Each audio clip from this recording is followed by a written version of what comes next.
evening, everyone. I'm Shivani Gupta. Thanks a lot for tuning in. Amidst the doom and gloom around COVID mayhem in India, today on the show, we bring you a very special conversation with Aussie cricket legend Matthew Hayden, whose very heartfelt blog on coverage of the second wave of COVID in India went viral. He had penned down a very empathetic blog on the challenges in India, but with an eye on the sheer scale that makes it, as he referred to, mind-boggling to even fathom for those sitting thousands of kilometers away. His central message was that there is a need to understand India before, quote, lambasting a country of a whopping 1.4 billion, where the sheer numbers make the implementation and success of any public scheme a challenge. He also wrote, and I quote, I can proudly claim that I have seen India up close over the years, and that is why my heart bleeds to see it, not only in agony at the moment, but also for the bad press that has been hurled at it by those who I'm not sure spend any time here to understand India, its people, and their myriad challenges, unquote. His blog resonated with many in India who are also pained to see alarming headlines and twisted reportage, especially in international media. For example, on India's vaccination program, on which Matthew wrote how India has vaccinated 5 times the population of Australia, and therefore the vast numbers should not be overlooked.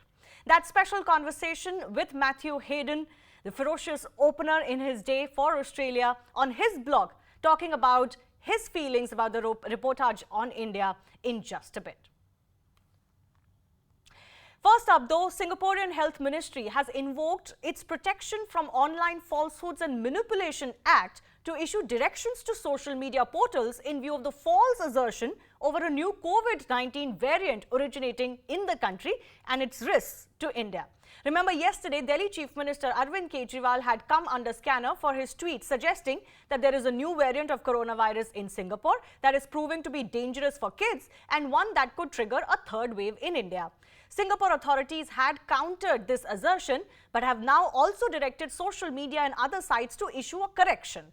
Invoking the Protection from Online Falsehoods and Manipulation Act, Singapore has now asked social media sites to carry a correction notice to all their end users in Singapore. This will have to be carried on Facebook, Twitter and SPH Magazines Private Limited. The general correction will include the following. There is no new Singapore variant of COVID-19. Neither is there evidence of any COVID-19 variant that is extremely dangerous for kids. The strain that is prevalent in many of the COVID-19 cases detected in Singapore in recent weeks is the B1617.2 variant, which originated from India. The existence and spread of the variant within India predates the detection of the variant in Singapore, and this has been publicly known and reported by various media sources from as early as May 5, 2021. So the big question we're looking at today, in the age of digital overload and even prevalence of falsehoods, is Singapore showing the way on how to handle misinformation, and can India learn from this? Sushant Sareen, Senior Fellow ORF, is joining us. Also Khushbu Jain, advocate in the Supreme Court, partner ARK Legal. Sushant, we were discussing this yesterday. What do you make of Singapore's actions? Forget the diplomacy aside, but do you think this is the right way to go? Because the problem with fake news or fake assertions or falsehoods is that even if you correct them, they tend to stick. Shivani, I'm a little conflicted with what has happened or the steps which Singapore has taken. At one level, I completely understand where they're coming from. And I can understand that, misinformation in this day and age, rumors have always spread, even when there was no technology, through word of mouth. But in this day and age, the speed at which rumors spread or disinformation and misinformation spreads is quite alarming. Now, what happens is that if it's just he said, she said kind of a thing, you can still understand it. And there are other, more snail-paced legal processes that can come into action. But in many cases, when this kind of disinformation or misinformation spreads, and we've seen that in India, you have riots breaking out, you have people losing their lives, you have, we've seen an exodus out of Bangalore once, we've seen all kinds of things. And then when you are going to start spreading stuff like, these kind of wacky kind of treatments or disinformation of the sort which the Delhi Chief Minister spread, then clearly you start having a different kind of problem. So I think,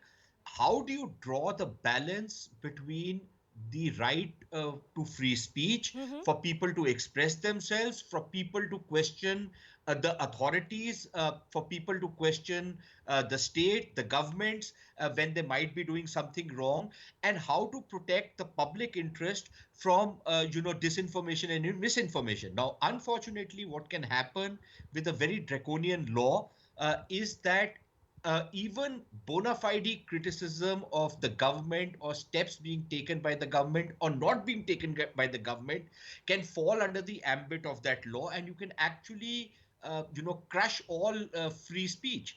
So I think the real challenge is going to be, how do you draw that balance, how do Okay. you have that maryada in place? I No, don't I'll think take that the that in Singapore just a law bit. actually answers that question. Okay, I'll take that in just a bit. But when it comes to, let's say, the prevalence of the pandemic right now, Sushant, very quickly before I go to Khushbu also, like you said, this is not about criticism, this is not about opinion, this is not about free speech. This is about the right information on COVID. Let's say its treatments, its variants, the right terminology to be used. Any country reserves the right to emphasize that you cannot associate any variant with them. Do you think that other countries can take a lead from this, at least, that India maybe can take a lead from this, not a matter of opinion or criticism at all, but purely on facts on COVID? Yes, absolutely. So, but even on that particular case, in this particular instance, I think the way the Singaporeans have applied their law is perfectly legitimate. But let us take a example. For example, the Singapore law says that you cannot have any information which could spoil Singapore's relations with other countries. Now, for example, if somebody was to start saying that, look, this virus emanated out of China, the Chinese have lied about this, China lied, people died, and stuff like that. Under the Singaporean laws, you can actually quell that. Now, that is a fact that China lied and people died. Okay. Okay. But under the Singaporean law, you can, if you want, you can suppress that Okay. view under this particular law. So, I don't have anything against the law per se. All that I'm saying is, how do you draw that balance? Okay. In some cases, there could be alternative kind of treatments which actually work. They might not So have been the scientifically distinction proven. here is, Sushant, is that they are not actually saying that you cull everything. They are not saying you take legal action against people. They are saying you publish a correction. There's a No, no, nuance there. but But the I'll come back law, to you. Let but me the go law across to. provides for taking Okay. penal action. Okay, but I want to restrict to this issue where the government forces certain portals, Khushbu, for example, to say that, okay, you publish this or this came through your sources. Now you also publish this correction. Could you give us a sense globally of how countries are dealing with this? Taking the example of what Singapore has done in this case. See, to start with, let's just understand what exactly this POFMA prohibits. It prohibits nothing but a communication of false statements of facts in Singapore. It's, let's restrict it. Let's not combine it with free speech or false statement. It's nothing but restricting itself to a false news. Now, when you talk about these intermediary or these platforms, news or information spreads like in light, in speed of light. So it's very much necessary for states, including India. What Singapore has done is a very good move, I would say that. And each nation, I mean, there are few nations who are already on that line, but yes, whereas national sovereignty is concerned, it is duty of the state cannot abandon its responsibility to protect its citizens. Okay. And the kind of with these falsehood or with these kind of humors which spread, the kind of information disorder which has been prevalent, especially when you were talking about this pandemic we are talking about, the kind of impact it has is devastating. So looking at today's scenario and also the infodemic age which we are living into, it's very much necessary for state to intervene, and specifically where areas with regard to falsehood or fake news or false information which has been spread, to look into it. In India, for example, I Indian mean, variant, the term was used by Indians themselves. Do you see that India can do something like this, or we just not that kind of a country where that kind of an action will go down well? No, so so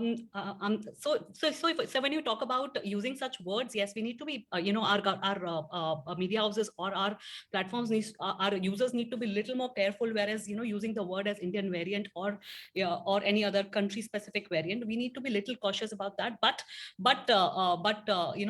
using that term as Singapore variant was alarming, and it was rightly being taken action by the Singapore government very strictly. They have issued numerous statements. Okay. Which was need of the hour, that and timely taken action, and the action which you're talking about, the correction. So this is something which we lack, which every country lacks, that ask these platforms to issue correction, because even if such information is there and somebody retracts, what India does or any other country does is, if there is any false information, you ask the user to take down that content, or you ask these platforms that take down these content. Right. So they take down the content, but the reality do not reach exactly how it has to reach. So what they have done is that issue a warning or a correction to all the users who have downloaded or At have least you visited have the that option information. of the alternative view. Ultimately, of course, you cannot always change people's mind, but at least the responsibility is that if something came through your publication or through your platform, you have to present the government's view as well. So I want to ask you, Khushbu, very quickly, in India, under the new policies,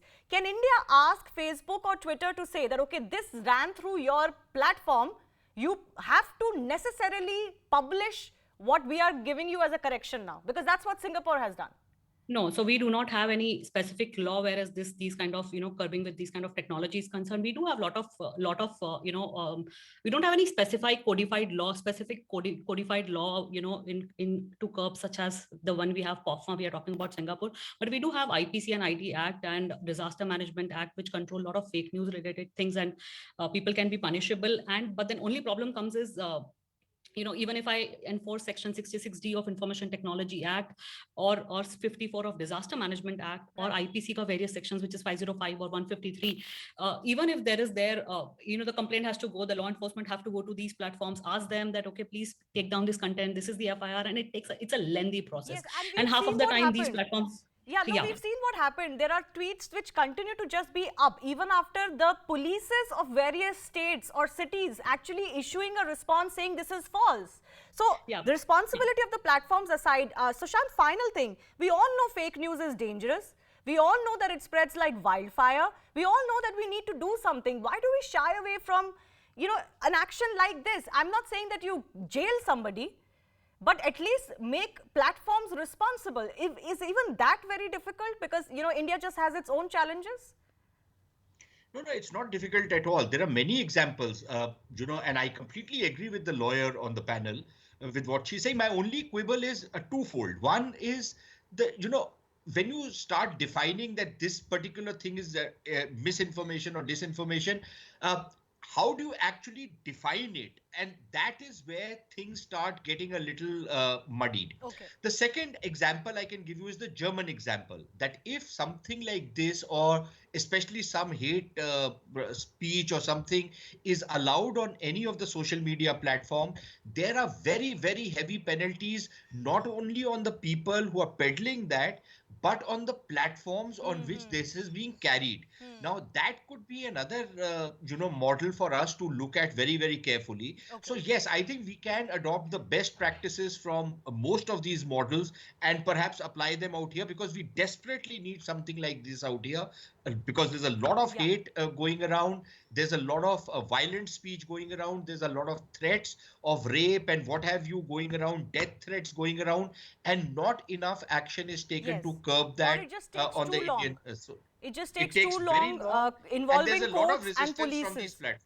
No, there is a resistance from these platforms. There is a resistance from those who want action on fake news, because frankly, nobody wants action on them. But we need to do something, and certainly as far as misinformation is concerned, a rejoinder can be forced. That is maybe one example that is coming in through Singapore. I do thank both of you for joining us. Moving on to our special conversation with Australian cricketer Matthew Hayden, who was in news this week for penning a very heartfelt blog on what he felt was bad press as far as India was concerned on its handling of the second wave. Thank you, Matthew, for joining us. It's so good to speak to you again after quite some time. You had to leave India in a hurry as IPL got suspended and are currently still in quarantine. But as you did leave India, you did pen that emotional blog on the second wave and quote-unquote bad press. I want to begin by asking you, what prompted you to write that exactly? Yeah, but it was basically to just express how I was feeling, and still feel right now as we're doing this interview, even though I'm on a different continent. Our oceans connect us all, right? So, for mine, I just felt very empathetic and sympathetic towards a country that's just has personally given me so many lessons more than anything. I often describe to people, all over the world, that when I'm in India, there's this special kind of connection that I have with the broader community of people, not just cricket lovers, but just people right across India that have this vibrancy and this life and this commitment to excellence, and lived out through religious and family values and principles, which just are so beautiful. And coming from that place, I just felt so upset and also frustrated at some of the challenges that India were facing from other countries which don't have those challenges. Like when you look at India as a nation that have rolled out 200 million vaccines, for example, Australia with just 25 million people with the same timelines have rolled out 3 million vaccinations. I think from an outsider, it's very difficult to understand scale of India. And therefore some of the extraordinary scenes that I witnessed firsthand in reaction to very quick procedural lockdowns, which otherwise, for example, in a city like Bangalore, which is just heaving with humanity, and it's just street side vendors and, machineries, tut-tuts, buffaloes, just this life of just extreme intensity of humanity. And then all of a sudden, an eerie silence, a veil and a curtain that had fell, in response to COVID.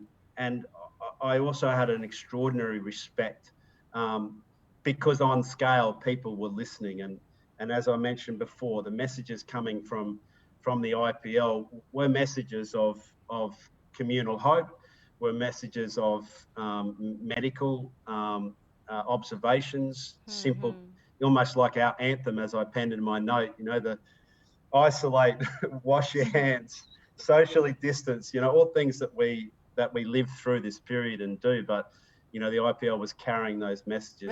It was just an opportunity, Shivani, really for me just to pen down what I was thinking and feeling at the time, and hoping would shift in a more positive direction. You know what, Matthew, what touched people here, and perhaps even a raw nerve, is that as a foreigner, you were bringing some perspective into the way India was being reported.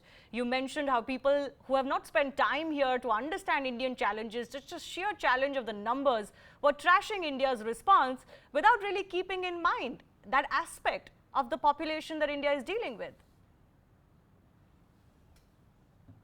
Yeah, look, the easiest way anecdotally to explain this is when you first get married, and I've been married 25 years. In fact, I had my anniversary in India this time. Okay. And going back to when I first got married, when you had friends and your friends go, do you want to come out for a feed? Or, do you want to, have a meal together? And you say, no, actually, I'm with my wife and with my family. And they don't understand. Or if you have children, you don't understand what the parents are actually going to until you actually go through it. So, being a conduit to discussions and intelligent discussions around, from an outsider's perspective as well, coming in and saying, guys, understand that this is not a people that's a simple, easy to, and it's a comprehensive society with so many layers to it, language, religion, different foods, even, they just explored all these things. So to simply just, throw stones with limited understanding, I felt very strongly about. But I also understand that, coming from this side of the fence as well, that it is very difficult to understand until you have seen. And I just feel privileged that I've been, in India as a traveller and as a brother and sister of India for almost 3 decades now. So I have a privileged position on that. What do you make of the response, though, that you get? As I mentioned, your blog went viral in India. Several noted personalities, talked about it. As I said, it touched many people. As your heart bled, you touched a lot of hearts in India. it's amazing how words are weapons, but the weapons can be a positive weapon as well. You know, so for mind, you know, it doesn't really surprise me that you know, when the world is dealing with this problem, it's not just India dealing with this problem. We as a community are linked through our consciousness and our ability to be able to process how it is that we're going to live in the new normal world of COVID. And so, you know, I think one of the great and powerful words is empathy, and if you can follow that up with compassion as well. And I think whilst we're all busy doing our own things as countries and nations, we've got our own political agendas, our own economic agendas, and sport has a role to play in those things as well. Mm-hmm. One of the things that we've really learned through this time is to understand that, you know, as Australians, we are very much brothers and sisters of India. We have 700,000 Indian families living in Australia, and even just our relief. I believe that we've delivered, you know, somewhere close to, and I get the actual number, 15 tons of medical supplies to India, 2,000 ventilators and 100 oxygen concentrators. There's been, you know, enormous public outcry here, Shivani, as well, from Australian public who are encouraged, you know, during this period to get online, you know, that various emergency appeals pages have been set up here and donate. So, you know, there is a fantastic linkage. It started through, I think, our common ground of our love for cricket, but it goes, you know, much beyond that. Yeah. And our roles from country to country, through our great governments, you know, through our economic strategic partnerships. Right. You know, we are there for you, and I that was what I really wanted to express. That you know, yes, there's been some outcry from media, but generally speaking, the Australian public and to our expat communities living here in Australia from India, we care and we want to help. So hopefully, my words, you know, were a helping reaction. Sure. Well, thank you so much for speaking to us. Hopefully your message will go far and wide, given that people understand the sheer numbers and the coverage that India has got, keeping that in mind, and given that India has perhaps done well in that regard. Thank you, Matthew Hayden, for speaking to us. Moving on, we also have some breaking news coming in. Petroleum Ministry sources are indicating to CNN News18 that out of the 7,675 personnel in vessels at sea, 6,961 have stayed safe at respective locations. Based on the weather warning, ONGC activated its emergency response system and issued instructions to all installations to take action as per the standard operating procedure. However, remaining 5 vessels carrying over 700 personnel faced adverse situation. Let's also go across to Maria Shakil joining us for more on this. Yes, that's right, Shivani. As you pointed out, what the sources in the Petroleum Ministry are clearly telling us is, as you gave us those details, that complying with the warning was required. Appropriate actions, including staying away at the safe mode or returning to the safe locations to the anchoring points, were taken by the respective installations. So a significant number, which is out of 7,675 personnel, 6,961 in fact stayed safe at respective locations. Remaining 5 vessels faced adverse situation as, you know, be it GAL constructor, the barge that we know of, the P305 construction barge, which was carrying 261 personnel. They decided to stay near the platform where it was working. However, its anchors gave away and it started drifting, and then it hit one unmanned platform and capsized. Right. So certainly, as far as this is factual report that has been prepared by the Petroleum Ministry, in which it has put out all the details about the number of personnel and what was the nature of warning that was given at multiple levels. All right. Thank you, Maria, for joining us. This is, of course, coming in the atmosphere where there is a lot of criticism coming in as to why some of these barges were not vacated or taken to safety. Remember, rescue operations continue, but time is of the essence. And, of course, More good news is unlikely to come. Several dead have already been reported. Dead bodies have been taken out. Several have been rescued as well. But the fundamental question continues to be, how did this situation arise despite warnings of the cyclone? So there is a clarification coming from the ministry. And of course, there is also a probe that has been ordered on the same. With that, it's a wrap on this edition. Thanks a lot for watching.